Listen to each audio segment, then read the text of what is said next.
Was a very reliable and a very loyal person, and I could always count on the fact that he had my back. As a grown man, you're not supposed to have heroes, but Jake Wallin will forever be my hero. Good evening, and thank you for joining us. I'm Stacey Van Dyke. I'm Justin Meddy. Today, our community came together to honor recently fallen Fargo police officer Jake Wallin, who died in the line of duty July 14th. A celebration of life was held at Shields Arena today, where we heard for the first time from several people close to Jake, including his father and injured officers Andrew Dotis and Tyler Haas, who are still recovering in the hospital. They say each day they put on their uniform, it will be in honor of Officer Wallin. We have team coverage of today's celebration of life, starting with Valley News Team's Zoe Jones, who was there today. Zoe. Justin, Stacey, it was truthfully a touching moment being inside of Shields Arena today, and it was a very somber moment as well for many, as people from all over the region came to pay their respects and celebrate the life of Jake Wallin. The day started with a procession to the arena. When they were there, they then were met with outpouring love and support of many.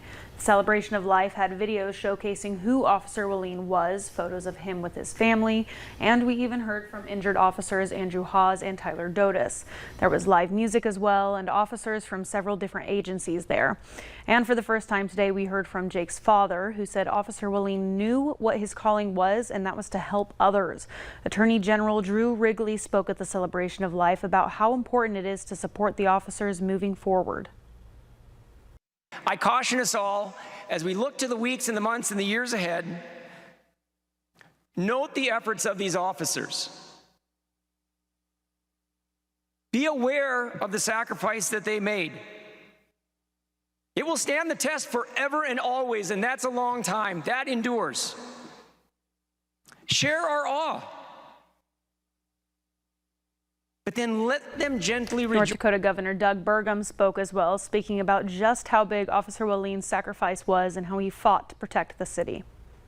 As a thorough investigation has uncovered, and as Attorney General Wrigley has shared, we now know that in those few precious seconds after the gunman opened fire, as Jake and his fellow two officers were taking incoming fire, Officer Wallin unholstered his weapon.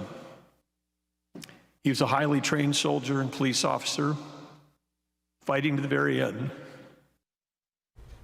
We're going to be continuing our coverage of the celebration of life throughout the evening. You can find more on our website at valleynewslive.com. Justin, Stacey.